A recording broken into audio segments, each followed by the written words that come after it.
I've owned my Leica M6 for about 3 months now, and in that very short amount of time, it has completely changed my perceptions and misconceptions about what rangefinder cameras are like. I honestly talked a lot of smack about rangefinders before getting this M6, so I wanted to make this video as a way to hold myself accountable to those previous opinions that I held, and also make an example of the fact that it is totally okay to change your mind about cameras and gear. First and foremost, I thought rangefinders were impossible to focus with, especially because I wear glasses. To me, focusing a rangefinder felt incredibly unintuitive. Lining up those two patches in the center of the viewfinder never felt like a really great way to focus. I come from using SLRs specifically, and this is a vast departure from that focusing system, so it just felt kind of odd, and it took me out of the image making process entirely. Now, there were two key things that changed when it came to focusing on a rangefinder. And the first one is pretty obvious. I practiced. Actually, owning a rangefinder was a huge part of getting better at lining up those patches, because previously I had only ever borrowed a camera from someone else and tried it out a little bit, but never really put in the effort to learn how to use that focusing system. It is so much different than focusing on an SLR, and I really never gave it a fair shot because I never spent enough time with it. But there's still the problem of the glasses, and because I wear my glasses all the time when I'm shooting, it's still a bit of an issue. Interestingly enough, I actually learned in the process of trying out a bunch of lenses on this camera that 50mm works perfectly for glasses wearers, because the frame lines are positioned as such that I actually don't have to keep my eye right up against the viewfinder in order to see them. I can kind of hover back just a little bit and still see the entire frame lines, which is amazing because 50 is my favorite focal length and it's what I shoot most often. So that was a huge benefit, knowing that I could actually shoot 50 on this with glasses really comfortably and not really have to worry about missing the edges of my frame. Now, right now I have a 28mm lens on here, and it's my go-to lens on my M6 right now. So it's a little trickier because those frame lines are much wider than a 50, and when I bring my eye up with my glasses on, I can't see all of the frame lines at the same time at any point. I kind of have to shift my eye around, and it's a little weird. But I have learned to get kind of the composition based off of the center focusing patch. Basically, I'm using the center patch in the middle of the frame to kind of just get a sense of whether or not my image is going to be level, and then kind of get a general understanding of just how wide the image is going to be beyond that frame. But the more I use 28 on this system, the easier it is to kind of anticipate what the actual frame is going to look like without necessarily needing to see the entire edge as I'm shooting. Again, not ideal, but I'm learning how to just kind of make glasses work with this, and it's definitely gotten a whole lot easier as I've practiced. I also thought that shooting deep depth of field images would be really boring, and wow, I could not have been more wrong about that. I think part of being raised in a certain era of Instagram, especially as a wedding photographer, really got me hooked on the idea of tons of shallow depth of field and bokeh and all of these things, like shooting at 1.2 very often and just trying to create these really dramatic portraits and images. And there's some merit to that, right? The low light benefit of wide open apertures is really great, and it is really fun and cool to take some of those photos. I still do it now, but it's also not a really practical way to shoot on a rangefinder. That's because it's not meant to be used that way. And I have found so much joy in shooting images between 5.6 and 11, trying to get just as much as I can in focus and creating images that are just entirely different than how I'd use any other camera that I own right now. And it's completely changed the way that I'm looking at images. When I pick up my M6, I'm in a different frame of mind when I go out to shoot, and it's really refreshing, which I know sounds kind of hilarious, honestly. Like, oh, this guy isn't shooting at 1.2 all the time anymore. Great for him. That's amazing. Welcome to the real world of photography. But it is, I think, for a lot of people, maybe kind of a first step in that direction of just changing your mind about what images are like. And I want to be honest about that, because I think for a long time I was really stuck in that shallow depth of field world.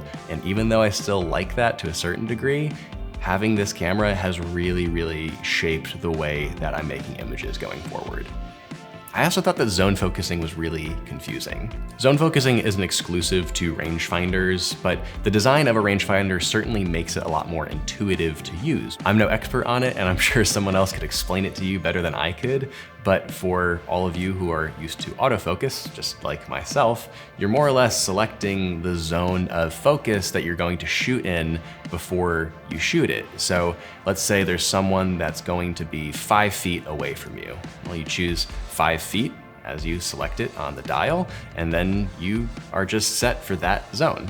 And I think the benefit of zone focusing, besides just making you a more reactive shooter, is you actually get a better sense of distance between you and your subject. And I think that's a huge benefit that a lot of photographers could stand to learn from.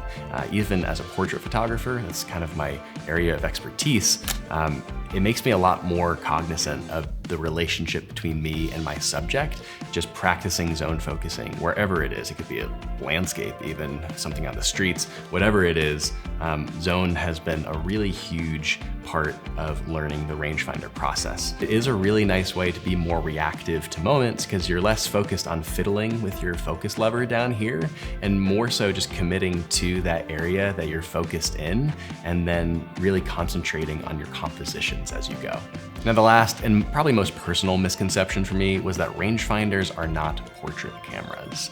I am a portrait photographer primarily, and I still think that SLRs are a better body design for portrait work, but it was really silly of me to put the rangefinder style body in a box that said, "You're not a portrait camera." You can make portraits with whatever camera you choose, and I was kind of foolish in just completely writing off rangefinders as cameras that couldn't be used for portraits. I was so stuck in my ways that I never even bothered to try using a rangefinder for portraits. And it wasn't until a session that I had with a musician named Moyana Olivia that I really started to click with rangefinders as portrait cameras. I can't explain exactly what happened, but something just clicked for me during this session. The body design of the rangefinder didn't feel nearly as clumsy as I expected it to, and even though I leaned on my Mamiya 645 AFD and Canon R5, which are both SLR style bodies, I really loved using my M6 with a 50mm lens for this session. I think the biggest realization for me was how much more I could connect with my subject because of the style of the camera. You know, when you bring a rangefinder up to your eye, you have this side of your face totally open. And because of that, I felt a much more sincere connection with Olivia as we worked together, because I didn't feel like I was just, fully blocked by a camera that was almost like dehumanizing me as I was working. It was so cool to have a lot more openness and a lot more connection with my subject as I worked. And I was really surprised by that, to be honest, and I loved it. And ever since then, regardless of the focal length that I'm using, I really enjoy using a rangefinder as a portrait camera, which is something I never thought I would say, and I am so happy to be proved wrong by that. Every misconception that I had about this camera has delighted me as I have learned quite the opposite of what I previously believed about it. Now, I know most of what I said in this video is not revolutionary. It's not a lot of crazy stuff. And for anyone that was shooting a rangefinder for a long time, it's all pretty obvious for you. And I totally get that.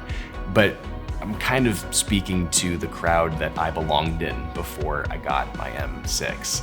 For any of you who are hesitant about it, who have not really been familiar with it, who have also felt like it's clumsy or clunky or just feels weird, I would definitely encourage you to just try it. It doesn't have to be an M6 either. It can just be any rangefinder camera. It could be a digital rangefinder camera even. I just think this style, this physical body style, has really radically shifted the way that I'm approaching my photo work now, and I am so grateful for that. If you are interested in seeing any of the work that I create with this camera, please consider following my Instagram below. I'm sharing a lot of thoughts about this camera here. That's actually where this video started, was just an Instagram post that I made about it that people really connected with, and I'm really enjoying this whole process and journey that I've been on with rangefinders.